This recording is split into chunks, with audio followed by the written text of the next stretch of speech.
comenzar en esta ocasión, yo voy a comenzar en esta ocasión este estudio. En el viernes pasado terminamos, bueno, por mi parte, ¿verdad? Terminé la parte 6. Vimos la oración, vimos el ayuno.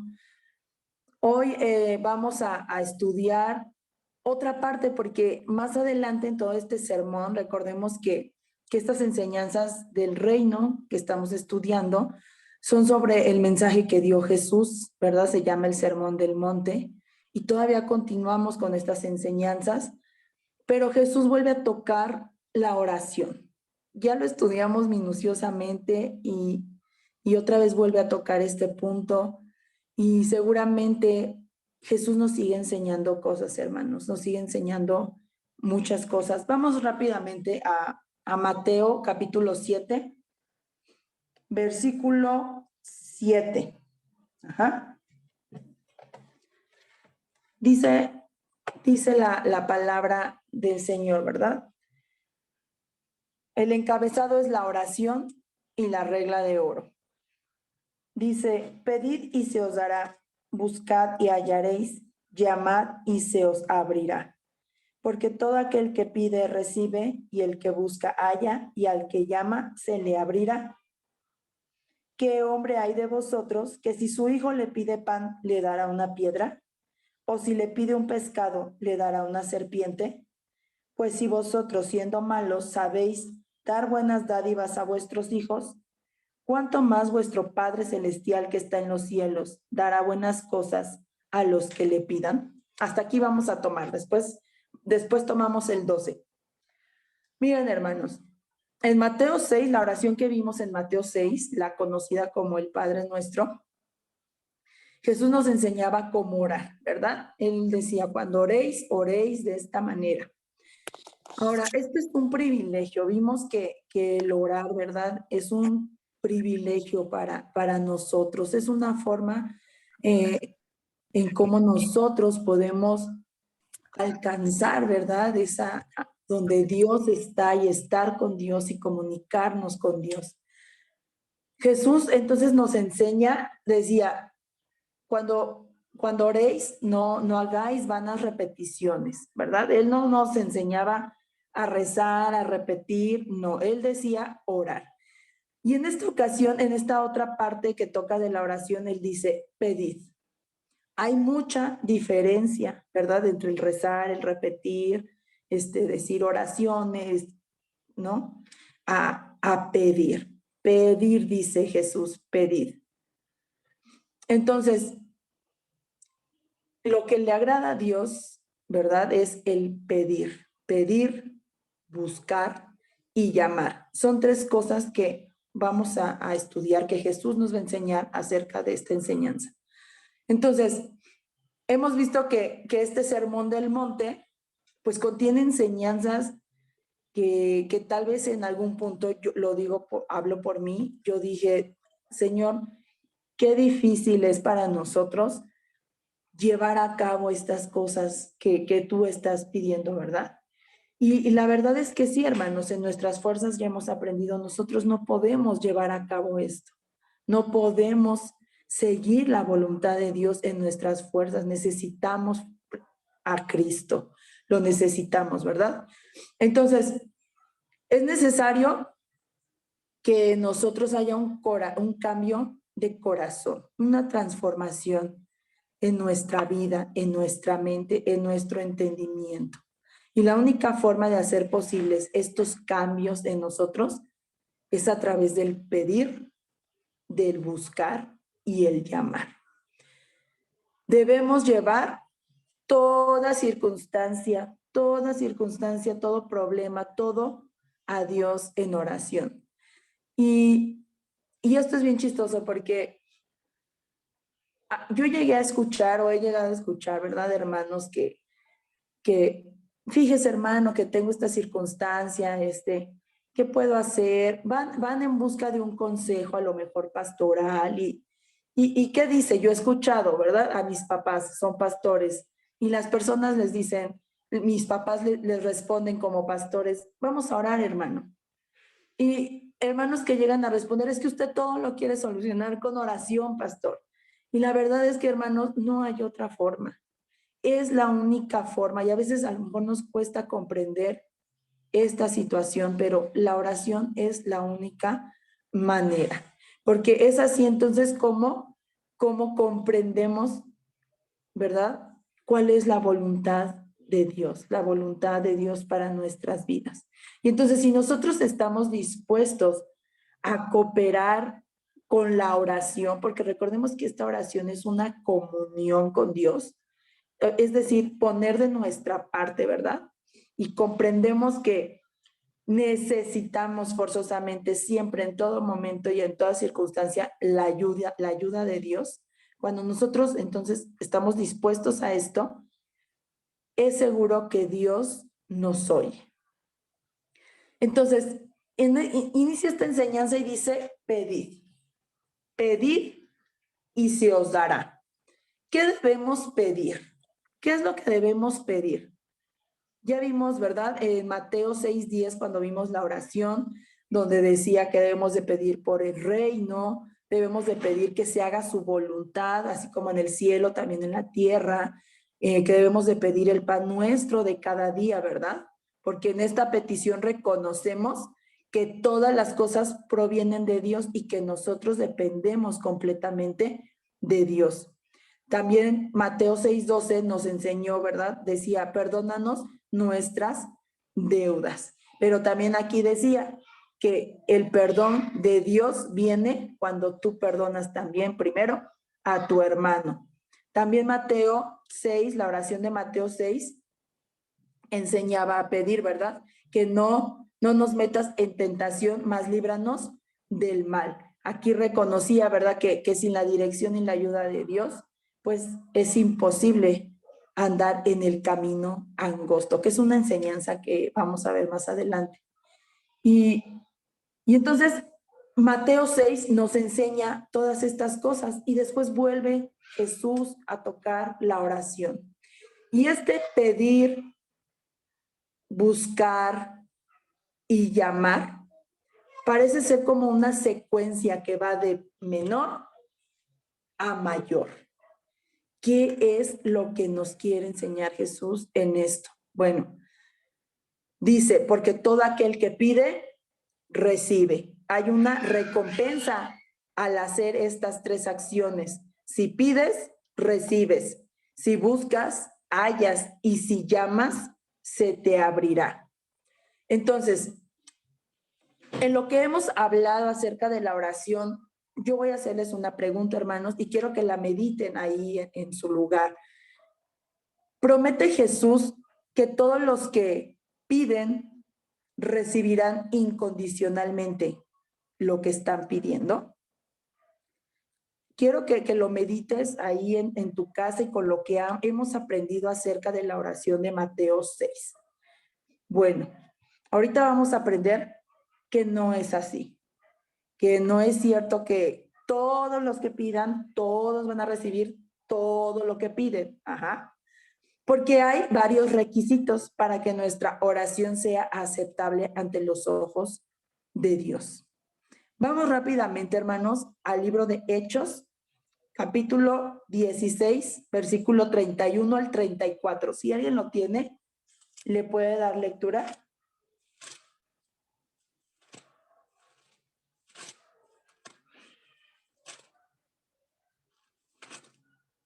¿Nadie lo tiene, hermanos? Si no, yo lo busco rápidamente. Ok. Hechos 16. 31 al 34.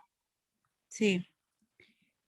Dice, ellos dijeron, cree en el Señor Jesucristo y serás salvo, tú y tu casa. Y les hablaron la palabra del Señor a él, a todos los que estaban en su casa. Y él, tomándolos en aquella misma hora de la noche, les lavó las heridas y enseguida se bautizó en él con todos los suyos. Y llevándolos a su casa, les puso la mesa y se regocijó con toda su casa de haber creído a Dios. ¿Sí era ese pasaje? Sí, exacto, sí. Este pasaje, hermanos, voy a dar un contexto rápidamente. Pablo está en la cárcel, ¿no? Los encarcelan. Y a él, a Silas y a otros que estaban con él. Entonces resulta que estando en la cárcel hay un terremoto, ¿no? Y se abren las puertas de la cárcel y era una oportunidad perfecta, ¿verdad? Para que Pablo y Silas y los que con él estaban, que habían encarcelado injustamente, solo porque lo que ellos predicaban, pues era locura, ¿verdad? Para los que oían y los encarcelaron. Y entonces hay un carcelero y este carcelero resulta que va corriendo, ¿no? Porque dijeron, ay, no se me van a escapar los delincuentes. Y entonces Pablo le dice, no, no te preocupes, aquí seguimos, ¿no? No nos hemos ido a ningún lado. Bueno, la cosa es que este carcelero cree, le hace una pregunta a Pablo, ¿verdad? Y entonces Pablo le contesta, si tú crees en el Señor Jesucristo, serás salvo tú y tu casa. Hasta esta parte, hermanos, muchas veces creemos que él solo, ya, creí en el Señor y ya, soy salvo, hurra, ¿no? Qué fácil, no. Pero no leemos todo lo demás. Después dice que él en su acción de creer, en ese creer que tuvo este carcelero, dice después que se bautizó él y los suyos, o sea, toda su casa, y después invitó a Pablo y a todos ellos que estaban en la cárcel, los invita a su casa. Y entonces vemos que esta acción de creer y el impacto que tuvo el creer en el Señor en este carcelero, da un fruto. Y no solo se queda en que ya creí, ya soy salvo y sigo siendo como soy, no. Entonces después se bautiza y toda su casa, y se ve que hay un cambio, hay una transformación. Es por eso, hermanos, que esta parte de pedir, buscar, hallar, nos habla como de un proceso, un camino, una secuencia que va como de menos a más. No solo es pedir, hay otras cosas. Está el buscar y está el llamar. Mateo 5:6, en una de las bienaventuranzas dice, bienaventurados los que tienen hambre y sed de justicia, porque ellos serán saciados. ¿Qué quiere decir esto? Y lo estudiamos, hermanos. Aquí vamos a retomar ahorita muchas cosas del sermón, porque termina como con el resumen de todo. Entonces, ¿qué nos enseña esta bienaventuranza, verdad? Que nosotros pedimos porque tenemos hambre y sed de justicia. Si tú vas a Dios y pides, pero tú pides sin realmente tener hambre y sed, pues es obvio que Dios no va a aceptar esa oración, porque es una oración que es sin sinceridad, es insincera, ¿no? No hay sinceridad porque realmente lo que tú estás orando no lo estás sintiendo. Ajá. Dios no quiere entonces oraciones que no provengan directamente del corazón. Santiago capítulo 1 del 7 al 8. Vamos rápidamente, vamos a leer varias citas, hermanos. Si alguien lo tiene, Santiago 1 del 7 al 8.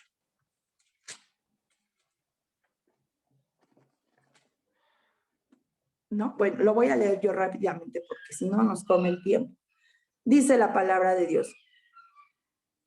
No piense pues quien tal haga que recibirá. Voy a leer desde el 6. Dice, pero pida con fe,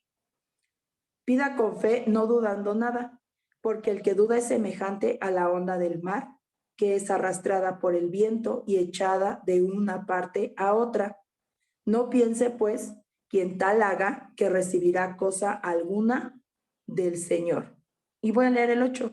El hombre de doble ánimo es inconstante en todos sus caminos. Aquí Santiago nos está hablando que hay una oración que es escuchada, una oración en la cual Dios te cumple lo que estás pidiendo. Y eso quiere decir que entonces hay oraciones en las que Dios no cumple lo que estamos pidiendo. ¿Por qué? Porque hay requisitos.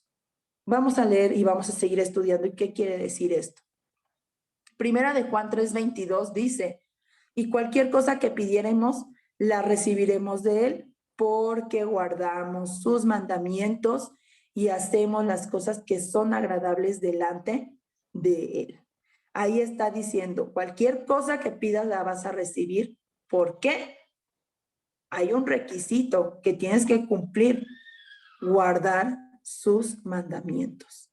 Ajá. Ahorita vamos a llegar al punto de esto, hermanos. Primera de Juan 5:14 dice, esta es la confianza que tenemos en él, que si pedimos alguna cosa conforme a su voluntad, ese es otro requisito, conforme a su voluntad, él nos oye. Entonces, ¿qué implica la palabra pedir? Ahorita vamos al pedir, después vamos al buscar, después al llamar. ¿Qué implica la palabra pedir? Bueno, indica que el orar entonces no es solo un rito, ¿eh? No es un rito ceremonial o porque somos cristianos lo tengo que hacer. Sí lo tenemos que hacer, pero no es algo obligado. Es el fundamento de nuestra relación con Dios. La oración es el fundamento entonces de nuestra vida cristiana, porque es como nos relacionamos con nuestro Padre. Ajá. Entonces, implica que somos dependientes de Dios. Pedimos porque sabemos que Él es el que nos da todas las cosas. Ajá. Entonces, y que necesitamos, es reconocer que necesitamos que todas sus bendiciones y todos sus favores, porque sin Dios, pues, nada podré hacer, dice la palabra de Dios. Proverbios 3:5, vamos a anotarlo, dice, fíate de Jehová de todo tu corazón y no te apoyes en tu propia prudencia. Ajá. Implica, entonces, el pedir también implica que nosotros no debemos de confiar en cosas materiales, sino en todo aquello que provee Dios. Y sí, Dios provee cosas materiales, pero no es meramente eso lo que Dios provee solamente. Dios provee muchas cosas. Lo que Dios nos llama en este pedir es que, y ya lo estudiamos, que no pongamos nuestros ojos en las riquezas, en cosas materiales. Ajá. Pedimos a Dios, en lugar de confiar en lo que nosotros tengamos o en lo que nosotros podamos hacer. Ajá.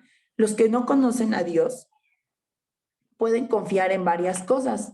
Confían en su educación, en su profesión, en sus inversiones, ¿verdad? En que tengo ahorrados, pues ahí mi dinerito bajo el colchón, en sus posesiones, en muchas otras cosas.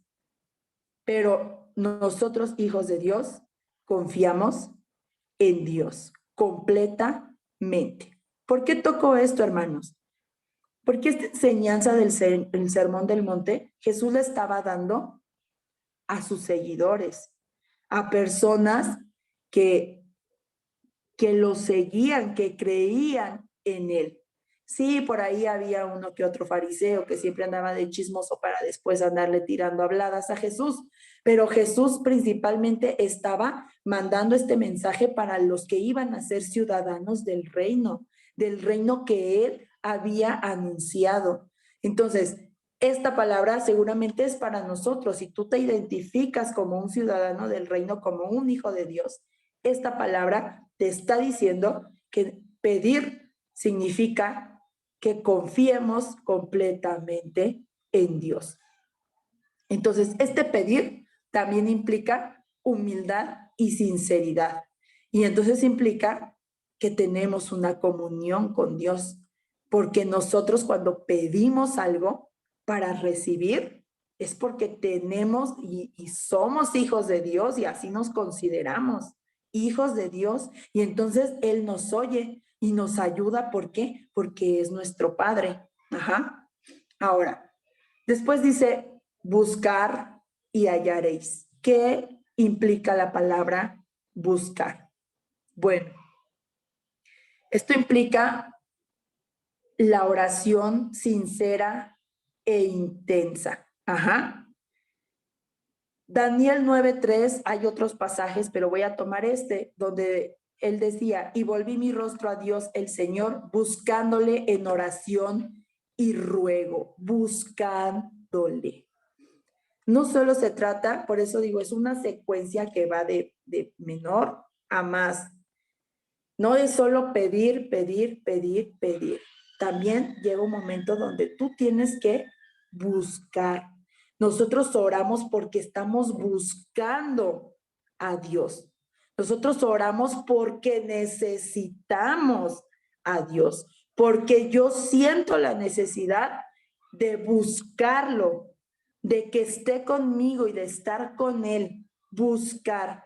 Ajá. También implica la palabra buscar, es una palabra activa, es una palabra que representa acción. Entonces implica que cuando tú buscas, tú estás haciendo un esfuerzo personal.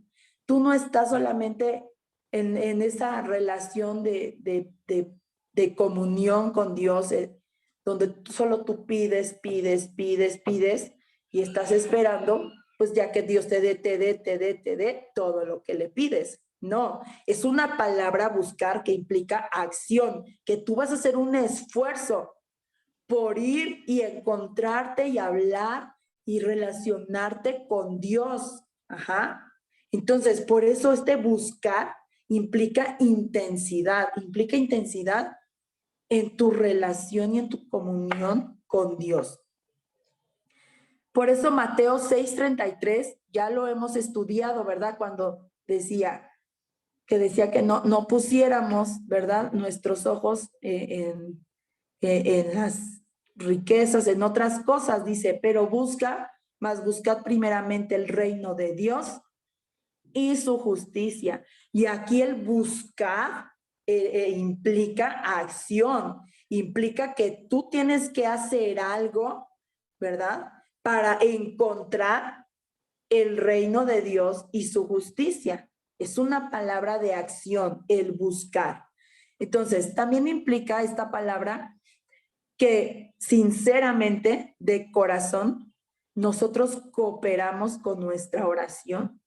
Entonces nuestra oración se convierte en algo de dos direcciones, no solo de Dios hacia nosotros, porque sí, Dios es tan bueno, Dios nos ama tanto que a Él le encanta bendecirnos, a Él le encanta estar con nosotros, a Él le encanta que le busquemos, hermanos, que dialoguemos, que le pidamos, que vayamos delante de Él como hijos de Dios, sabiéndonos hijos suyos y buscarlo, ajá, y no solo para pedirle, sino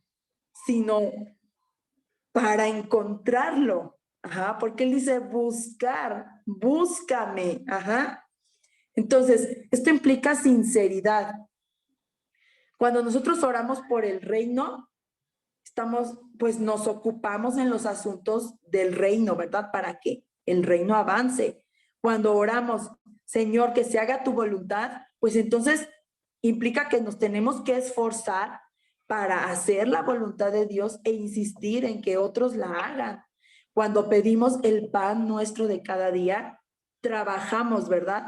Para aprovechar las provisiones hechas por Dios, siguiendo sus mandamientos, porque en este pedir el pan nuestro de cada día, hermanos, aquí no me voy a meter mucho, pero engloba también tu relación financiera con Dios, en tus diezmos y tus ofrendas, y eso es tuyo con Dios, pero eso es parte del buscar. Estamos trabajando entonces, cuando yo pido el pan, trabajamos por las provisiones que vienen de Dios. ¿Cómo? Pues cuidando tu trabajo, siendo diligente con tu trabajo, con tu casa. Si eres ama de casa, siendo diligente con el dinerito que tu marido te da, ajá, para proveer a tu hogar, siendo buena administradora de tu casa. Trabajamos, hacemos algo. Entonces, antes de pedir, entonces, por ejemplo, perdón, ¿verdad? Decía Mateo 6 en la oración, antes de pedir perdón, perdonamos primero, ¿verdad? Decía, Dios no puede perdonarte, Dios que está en lo alto no te perdona si tú primero no perdonas a tu prójimo. Ajá. Entonces, cuando pedimos que Dios no nos meta en tentación, pues primero las evitamos y huimos de ellas. Entonces, este buscar implica eso, hermanos, implica acción. Sí estoy pidiendo el pan, pero también estoy haciendo algo al respecto, ¿verdad? No solo es pedir, hago cosas, hago cosas en la sabiduría y en la dirección de Dios, y en la voluntad de Dios. Entonces, eso implica el buscar. ¿Qué implica la palabra llamar? Llamar y se os abrirá. Bueno, esto implica, hermanos, la perseverancia en la oración. Fíjense, hay una palabra, y esto lo puso mucho Dios en mi corazón. En Apocalipsis, cuando Dios dice, he aquí yo estoy a la puerta y llamo. Si alguno oye mi voz, dice, yo entraré a él, cenaré con él y él conmigo. Y esto, hermanos, impacta mi corazón, porque el llamar, dice, llamar y se os abrirá. Entonces, ¿estamos de acuerdo que se refiere a una puerta, a tocar una puerta? Cuando nosotros, hermanos, estamos orando, debe de llegar un momento, nunca debe de ser suficiente para nosotros. Nunca debe de ser suficiente. Siempre debemos de querer más. Y el llamar se refiere, hermanos, tocar las puertas de los cielos, esperando que aquel que abra, aquel que está de aquel lado, del otro lado, nos abra la puerta.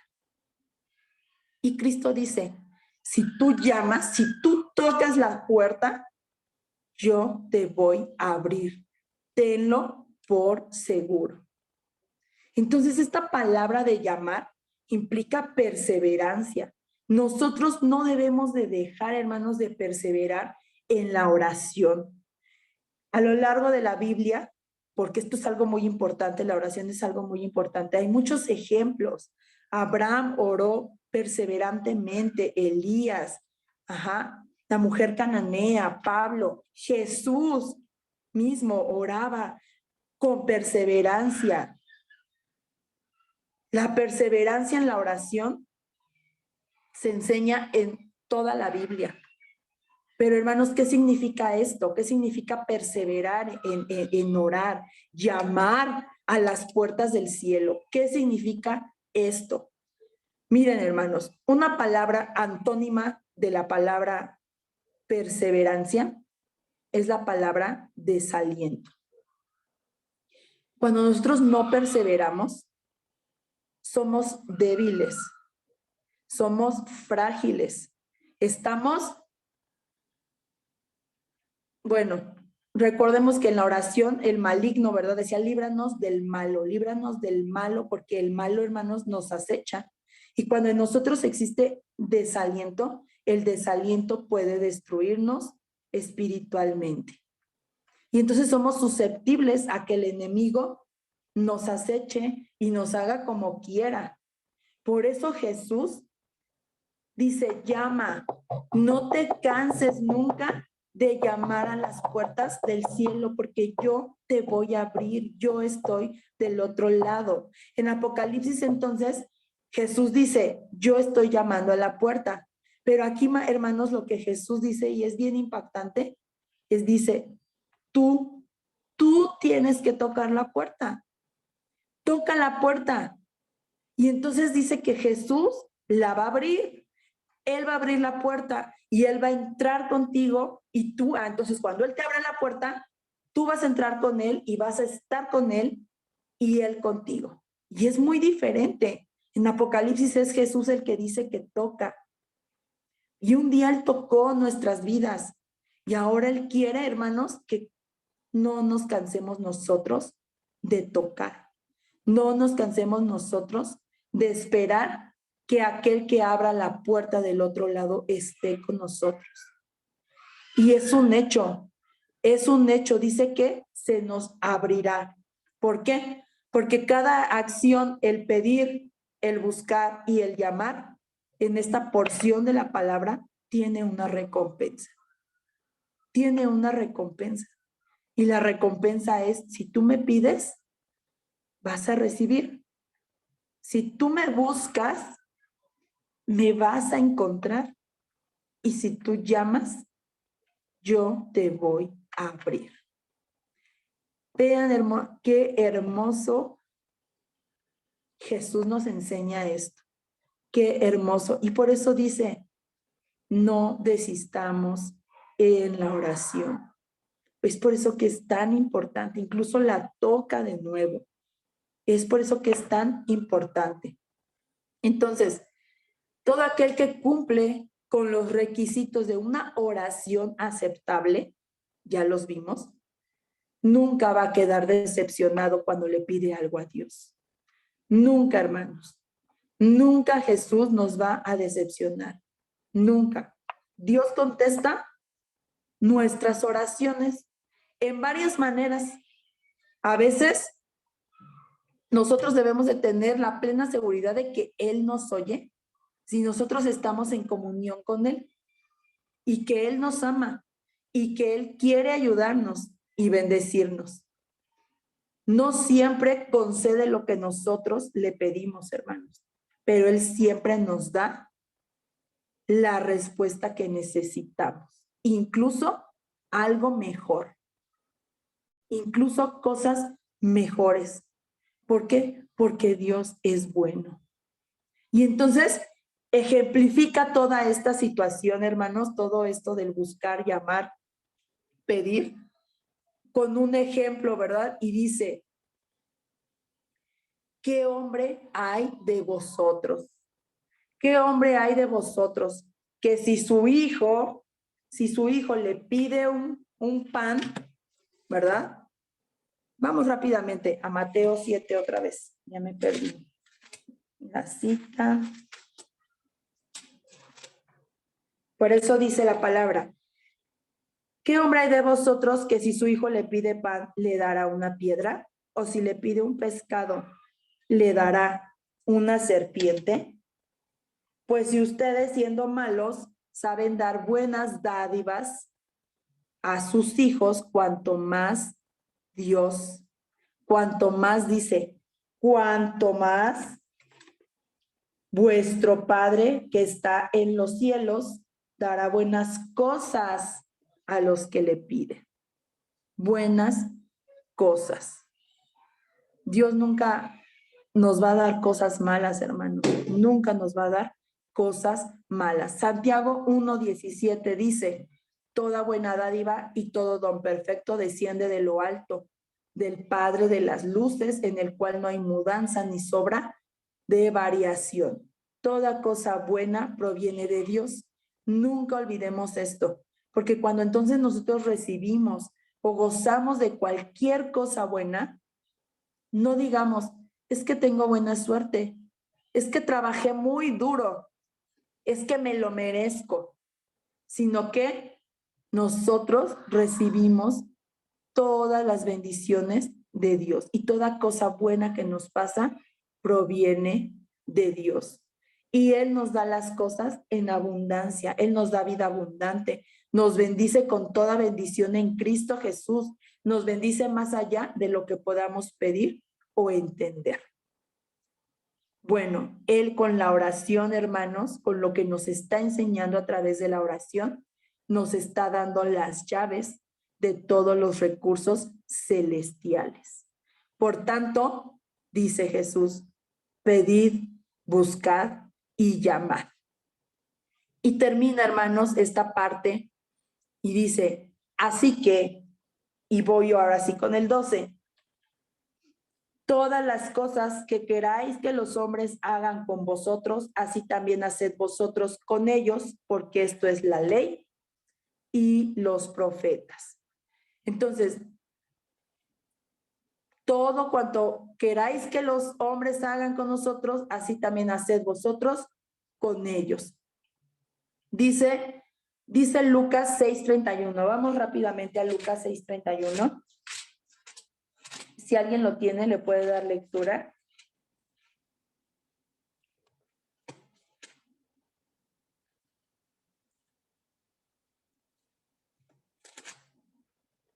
¿Sí? ¿Nadie? Dice, aquí también toca esa parte. Y como queréis que hagan los hombres con vosotros, así también haced vosotros con ellos.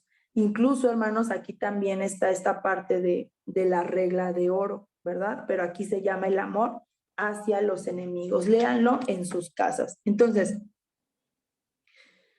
¿cuál es la importancia de esta regla de oro? Esta regla de oro expresa un principio fundamental del reino de los cielos. Los ciudadanos del reino la practican. Y esta es la base, hermanos, fundamental de nuestra relación con otros. Es una expresión de la voluntad de Dios, porque con esta regla Dios nos gobierna. Si no aceptamos esta regla, rechazamos la voluntad de Dios. La mayoría de los problemas entre hermanos, entre relaciones humanas, vamos a llamarlo así, son causados por romper esta regla. En el mundo se conoce y dijeran, esto ya lo he escuchado, es muy fácil. En el mundo dice, no hagas lo que no te gustaría que te hicieran. Esa no es la regla de oro, hermanos. Esto a lo mejor tú lo escuchas y dicen, eso es una filosofía humana o es muy fácil porque cualquiera la aplica. No. En el mundo dice, no hagas lo que no te gustaría que te hicieran. Jesús dice otra cosa. Jesús dice, así como a ti te gustaría que hicieran contigo, haz tú con otros, ¿verdad? Aquí implica que tú tienes que hacer algo. Tú tienes que hacer con otros, con tus relaciones, con todos los humanos que conozcas, con tu prójimo, tú tienes que hacer con ellos así como a ti te gustaría que hicieran contigo. Es por eso que esta es la regla de oro y es una base fundamental en la relación con otros. En el mundo dice, no hagas, pero esa regla, hermanos, que escuchamos en el mundo, esa regla la cumplen hasta las piedras, porque las piedras no hacen. Mientras una piedra esté ahí inmóvil, no le hace mal a nadie. Entonces, por eso Jesús no se equivoca. Es por eso que Jesús dice, haz a otros. Haz a otros. Entonces, que esto sea la regla de nuestra vida, es decir, nosotros tratemos a otros como queremos ser tratados. Desde luego, pues esta regla implica una conducta razonable y responsable, ¿verdad? Por ejemplo, un criminal no le puede decir a un juez, ay, no me castigue porque tú no quieres ser castigado, ¿verdad? Pero un cristiano, un hijo de Dios, porque recordemos que esta enseñanza iba dirigida hacia ciudadanos que iban a ser ciudadanos del reino, el cristiano acepta el castigo de un crimen como justo, ¿verdad? Porque él es culpable. Si él es culpable, él va a aceptar un castigo como justo, porque esa es parte de una persona justa. Una persona no va a decir, no hagas conmigo esto porque no me lo merezco, aunque sí se lo merezca. Entonces, esta regla es obviamente que dentro de una conducta responsable, ¿verdad? Y razonable. Ahora, el discípulo de Jesús entonces debe ser guiado por un fuerte deseo de aprender y de seguir la voluntad de Dios. Y sobre esta base debe hacer así con otros como quiere que hagan con él. Y entonces es por eso, hermanos, que esta regla de oro prácticamente es en lo que se resume toda la ley y los profetas. Y recordemos que en el resumen que da Jesús sobre la ley y los profetas es el amor. Esta regla de oro es simplemente amar. Y nosotros ya vimos en todas las enseñanzas sobre esto que hemos estudiado, qué importante es amar. Pero ese amor que proviene de Dios, ese amor que proviene de una persona que verdaderamente ha recibido a Dios y con eso ha transformado su vida, su corazón y su manera de pensar. Y es ese amor en el que las personas, en las que los ciudadanos del reino deben de ser movidos para tratar a otras personas. Porque así como hemos nosotros recibido todas las misericordias y la gracia de Dios en nuestras vidas, es así como nosotros debemos de tratar a otros. Por eso dice la palabra, dar de gracia lo que recibís de gracia. Y bueno, hermanos, pues con esta parte yo finalizo y le cedo la palabra a mi hermano Jorge.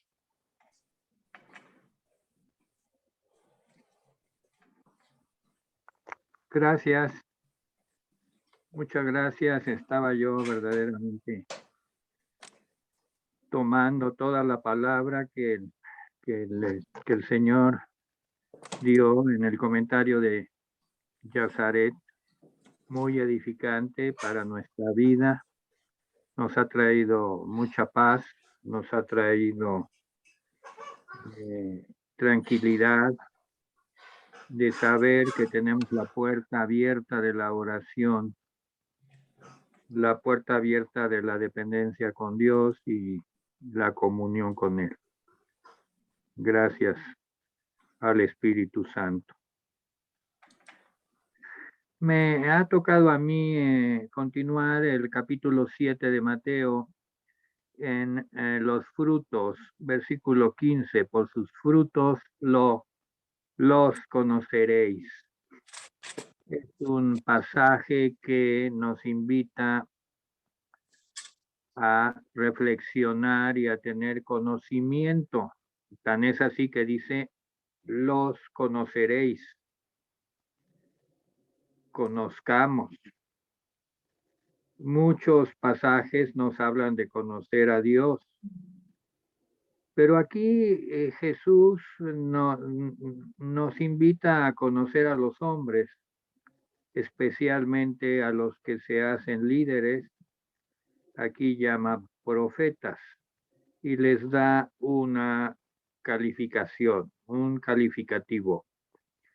Empieza diciendo en el versículo 15, guardaos de los falsos profetas que vienen a vosotros con vestidos de ovejas, pero por dentro son lobos rapaces. Ya en varios pasajes el Señor trató duramente y les llamó hipócritas a los que tienen una apariencia y en lo interior son otra cosa. Pero aquí le da una relevancia porque en este caso pues son profetas o líderes. El término profeta en el tiempo de Jesús pues era muy conocido y pues había profetas de todo tipo que andaban de aquí para allá. Y creo que es mucho lo que pasa en nuestro tiempo también. Siempre ha habido profetas que dicen venir de parte de Dios, pero hemos de ver una discernimiento sobre este asunto. Entre otras cosas porque aparentan ser ovejas y son lobos rapaces. Lógicamente la relación con una persona así no va a ser nada eh, eh, positiva y sí va a traer grandes desgracias. Pero el Señor da el conocimiento y da la tónica, dice versículo 16, por sus frutos los conoceréis, por sus frutos. ¿Acaso se recogen uvas de los espinos o higos de los abrojos? Siempre el Señor trae parábolas para ilustrar una verdad. Y aquí en la parábola, pues vemos que cada especie vegetal, cada especie de árboles tiene sus propios frutos. También los árboles llegan a ser buenos o malos por razones diferentes. No hay ningún árbol malo, cada árbol tiene su fruto que Dios le dio. Esto es literalmente en el reino vegetal. Pero sí hay circunstancias por las cuales un árbol se vuelve malo en el conocimiento de la agricultura y del manejo de las plantas. Pues un árbol malo es un árbol hueco que ha perdido su fortaleza interior, carcomido, que ha perdido su valor, puede causar una desgracia si se cae o trae plaga que contamina a los demás árboles. Por lo tanto, el procedimiento normal era quitar el árbol malo para que no causara malos contagios o contaminara el huerto. Va aclarando algo más y ya va entrando a lo espiritual. Así, todo buen árbol da buenos frutos, claro, pero el árbol malo, un árbol que está contaminado, que está echado a perder por dentro, que se está pudriendo, pues sus frutos no van a ser buenos. Dice que no puede el buen árbol dar malos frutos, ni el árbol malo dar buenos frutos. Aquí ya sentimos que el Señor se va al terreno de lo espiritual. De lo espiritual para que nosotros entendamos como discípulos que debemos estar atentos. El fruto, y aquí yo estuve discerniendo, ya llevado esta parábola a lo espiritual, dice que el árbol bueno, el buen árbol, pues se identifica con el Señor Jesús. Y los frutos, pues los frutos que produce el Espíritu Santo. Este es el buen árbol. Por eso es que el buen árbol que se identifica con Cristo, con el Señor, pues siempre da buenos frutos por medio del Espíritu Santo. Y el árbol malo, pues es el maligno. El maligno que estamos viendo en el estudio de la palabra de Dios desde el Génesis, que con su mal consejo, con su mal proceder, contaminó a la primera pareja y tuvo que salir del huerto del Edén, donde había una relación perfecta con Dios. Y después el maligno contaminó al hijo de la primera pareja, a Caín, porque dice la palabra de Dios que Caín pues se volvió malo, se volvió instrumento del malo. Entonces aquí no hay duda, el malo, el árbol malo, obviamente no puede producir frutos buenos, sino malos. El árbol malo es el maligno. ¿Y qué es lo que trae el maligno? Pues el espíritu de error para convencer a los creyentes en que pues que se acepte como algo inmutable alguna cosa que se sabe que es contraria a la voluntad de Dios. Voy a ejemplificar esto porque es muy importante que lo discernamos bien. Algo que venga del maligno, en este espíritu de error, espíritu de engaño, va a convencer a los creyentes, porque esto está dirigido a los discípulos, de que algo que está sucediendo o que va a suceder de parte del maligno, algo que se tome como que no hay de otra, como que hay que aceptarlo así, que no hay opciones, aunque es en contra de la voluntad de Dios.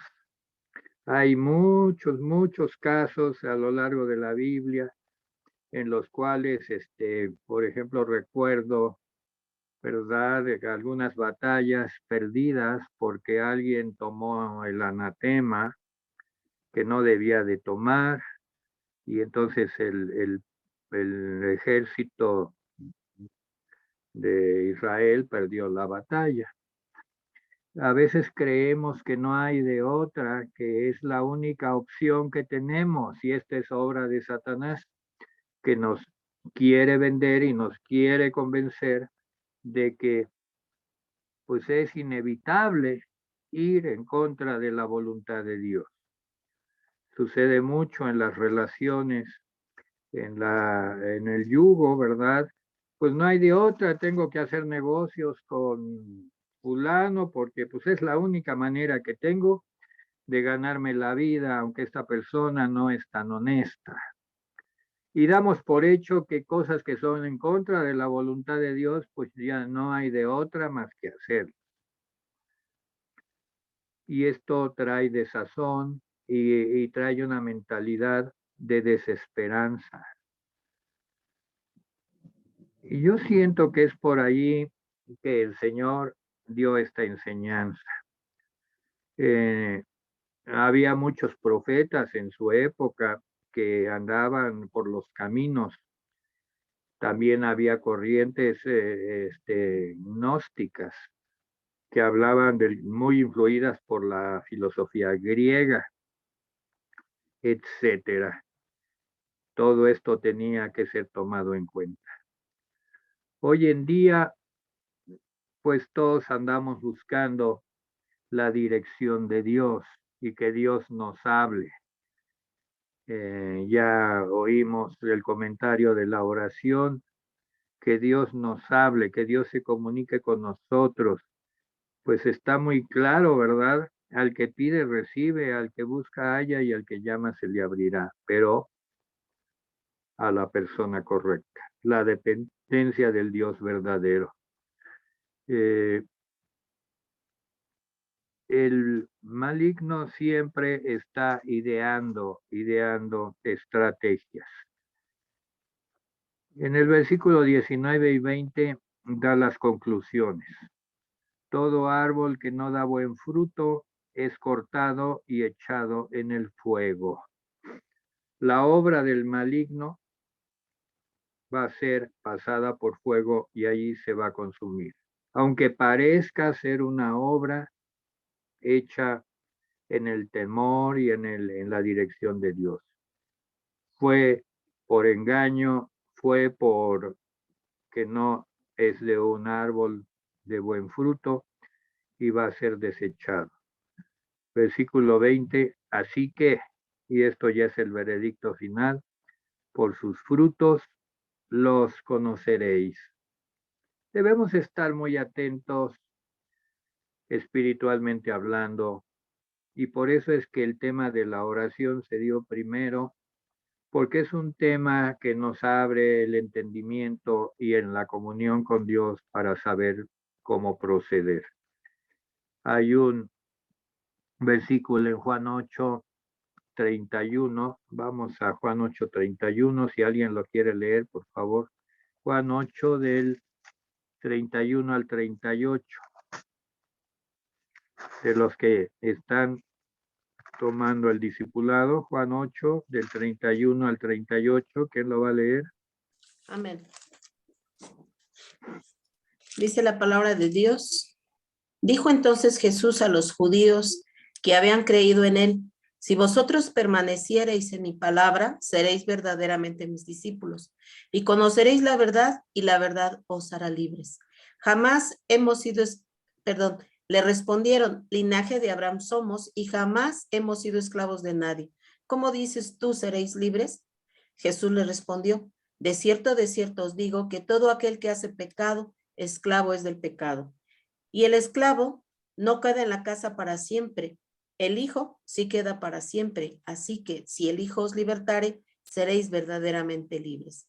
Sé que sois descendientes de Abraham, pero procuráis matarme porque mi palabra no haya cabida en vosotros. Yo hablo lo que he visto cerca del Padre y vosotros hacéis lo que habéis oído acerca de vuestro Padre. Amén. Amén. Aquí vemos claramente que no hay otro camino para tener frutos buenos que acercarnos al Señor, que es el Señor Jesucristo. Porque aquí él tiene una controversia con algunos judíos. Dice que habían creído en él. Sin embargo, estaban llenos de orgullo y de falsedad. Lo que nos enseña aquí es que muchos pueden decir que creen en Jesús, pero no lo están viendo como el verdadero árbol bueno. Aquí el árbol bueno para estos judíos era Abraham. Abraham y la ley. Abraham y las profecías abrámicas, ¿verdad? Y los pactos de Dios con Abraham. Aunque Jesús les dice, ya ustedes han creído, es la parte primera del versículo 31, porque estos judíos habían creído en él. Ahora él les habla de permanencia y de obediencia. Muchos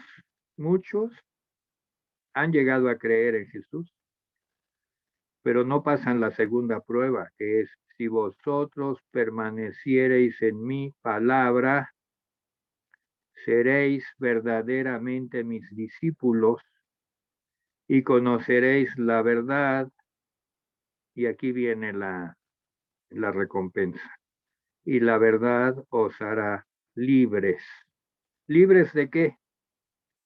Pues libres del engaño. Libres del engaño. El hombre original, el hombre que adámico, es un hombre engañado. Desde el principio ha sido engañado por el maligno. Tiene que conocer a Cristo, tiene que permanecer en él, como dice aquí, y en su palabra, llegar a ser efectiva y verdaderamente discípulo para venir al verdadero tesoro, conocer la verdad y que esa verdad nos haga libres. Como ellos no tenían esta circunstancia, no pasaron la prueba, pues dijeron, versículo 33, linaje de Abraham somos. Para ellos, su valía, su justificación, espiritualmente hablando, era ser descendencia de Abraham en la carne, descendientes de Abraham, y decir que nunca habían sido esclavos de nadie. Qué engañados estaban, porque eran esclavos de la mentira. Sin embargo, se puede estar engañado y ser altanero y ser orgulloso. Y se le enfrentan a Jesús y le dicen, ¿cómo dices tú? ¿Cómo dices tú? Miren qué trato le dan. No le dan el trato que el Señor merece como el rey, como el Mesías. No, le hablan de tú. Dice, ¿cómo dices tú? Seréis libres. Pero Jesús, lleno de amor y de misericordia, les responde, de cierto os digo, que todo aquel que hace pecado, esclavo es del pecado.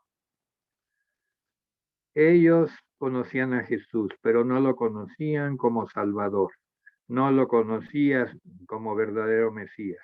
Les llamaba la atención su personalidad y su doctrina, pero no creían en él. Y les dice, el esclavo no queda en la casa para siempre. El hijo sí queda para siempre, versículo 35. y llega a una conclusión. Así que si el Hijo os libertare, y solamente el Hijo, y Él era el Hijo, y se ofrece a liberarlos, seréis verdaderamente libres.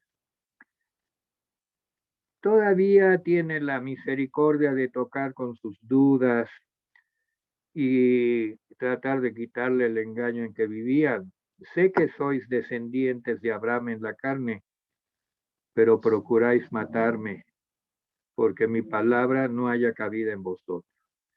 Miren, en Deuteronomio 13:1, anótenlo, no vamos a leerlo, ya no hay tiempo, pero en Deuteronomio 13:1 dice, según la ley, que un profeta que profetizaba falsamente, el castigo era la muerte.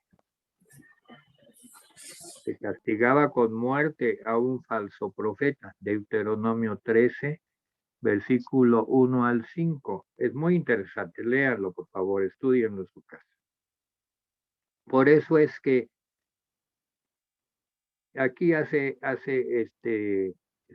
cita propiamente a Deuteronomio 13:1 Jesús y dice que lo están tachando de falso profeta. El versículo 37 reconoce que estos judíos, allá entre ellos, los corrillos del templo, hablaban de que Jesús era un falso profeta. Por lo tanto, le iban a aplicar Deuteronomio 13 del 1 al 5, muerte al falso profeta.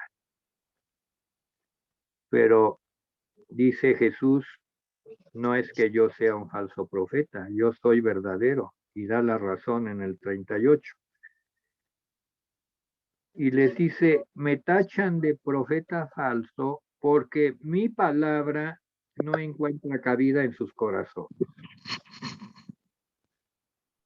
Eso pasa mucho en el mundo. Y amado discípulo, prepárate para que al predicar tú la palabra de Dios te tachen de un falso profeta. Incluso quieran borrarte de la lista de los amigos o de los familiares como si estuvieras muerto. Pero Jesús dice, justificando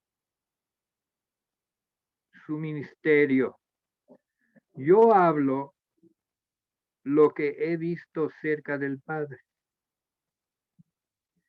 Y vosotros hacéis lo que habéis oído cerca de vuestro Padre.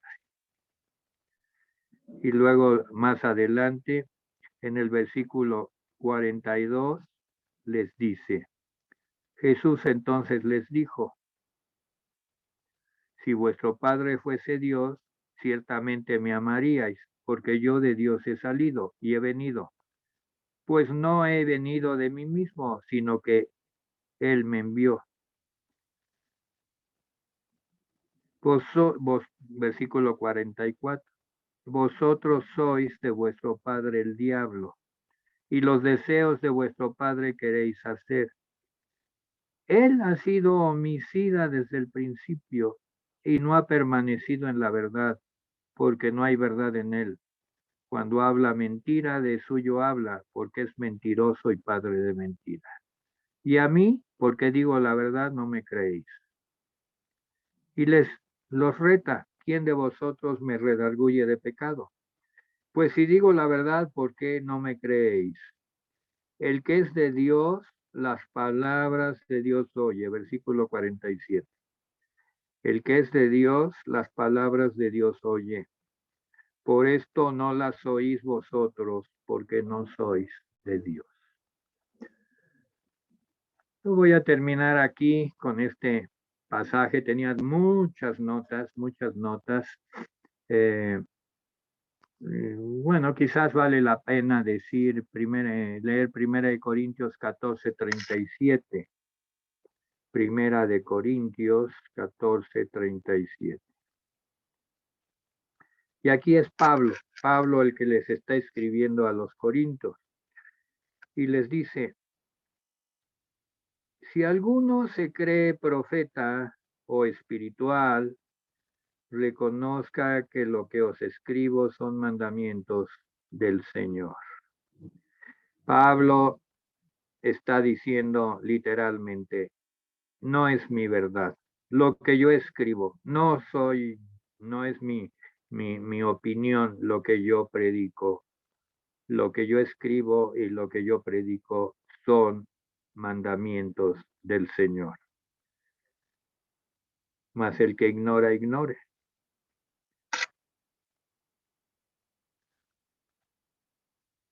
Concretando este pasaje tan interesante de Mateo,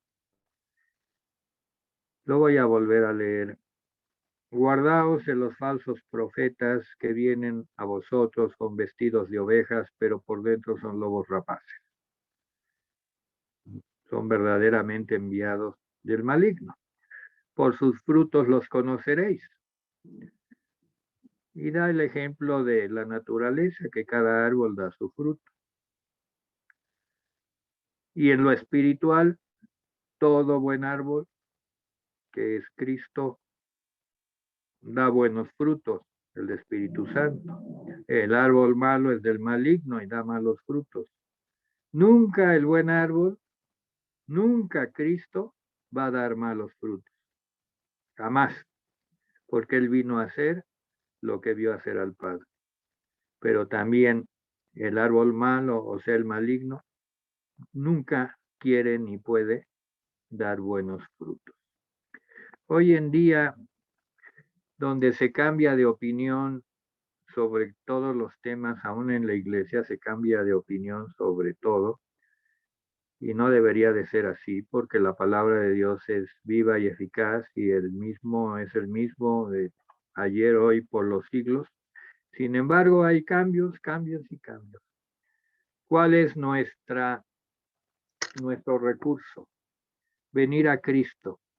Cristo nos da la estabilidad que necesitamos.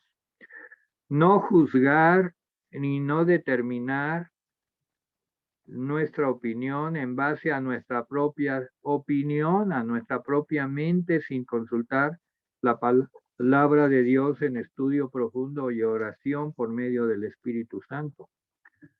Porque nos vamos a equivocar. Estamos buscando siempre como hombres naturales, modas, cambios. Pero el Señor es el mismo, la palabra es el mismo, el Padre es el mismo, el Espíritu es el mismo. Por los siglos de los siglos. Vamos a terminar con oración. Gracias, Señor, porque por sus frutos los conoceremos. ¿Qué frutos estamos dando? Quizás sería la pregunta. Nosotros, que nos decimos discípulos de Cristo. O quizás somos como esos discípulos que decían conocerle, pero no creían en él, porque cuestionaban y se basaban en sus antecedentes de que eran descendientes de Abraham. Señor, no somos descendientes de nadie, solamente somos algo es porque hemos encontrado al Señor Jesucristo y Él es la verdad. Y la verdad nos hará libres, la verdad nos libertará. ¿De qué nos va a libertar? De la mentira, del error en el que vivíamos. Gracias, Señor, por la enseñanza, que tú has sido infinitamente misericordioso con nosotros, que esta tarde nos has enseñado cosas muy importantes. Te pedimos por los que las escucharon y por los que no, pues también te pedimos, Señor, los ponemos en tus manos, que cada quien camine su camino, pero, Señor, pedimos según la misericordia, Señor, que todos lleguen a entender, que todos lleguen a creer. No sé,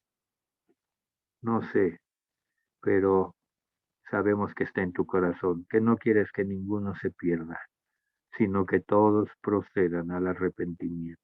Lo dice tu palabra. En el nombre de Jesús. Amén. Amados hermanos, buenas noches. Gracias. Buenas noches, hermanos, bendiciones. Buenas Bendiciones noches, a todos. Pastor Yazaret. Gracias, a Pastor todos. David. Gracias, Yasa. Bendiciones a todos. Bendiciones, pastores. Buenas noches.